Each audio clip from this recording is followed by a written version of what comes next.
একজন মহিলার দুইজন পুত্রবধূ, কিন্তু তার কোনো বউয়ের সাথেই ভালো সম্পর্ক ছিল না। ওই গ্রামের এক নতুন বউ এসেছে। শাশুড়ি সারাদিন ওই নতুন বউয়ের গুণগান করত।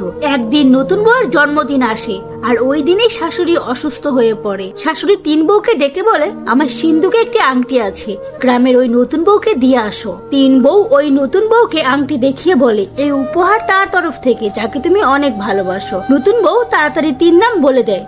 বউরা এই দেখে অবাক হয়ে যায় যে এই তিন নামের মধ্যে তার শাশুড়ির নাম নাই। তখন বউরা বলে, যে তোমাকে উপহার পাঠিয়েছে তার নাম তো এই তিন নামের মধ্যে নাই। তখন নতুন বউ আবার তাড়াতাড়ি 13টা নাম বলে। এই 13 নামের মধ্যে তার শাশুড়ির নাম নেই বলে বউরা রাগ করে আংটিটা কেড়ে নিয়ে সোজা শাশুড়ির কাছে আসে এবং অসুস্থ শাশুড়িকে বলে, না আপনি 3-এ আছেন না 13-তে, আপনি শুধু শুধু ওই বউকে এত ভালোবাসেন। বন্ধুরা, আজকাল সব ঘরে একই অবস্থা।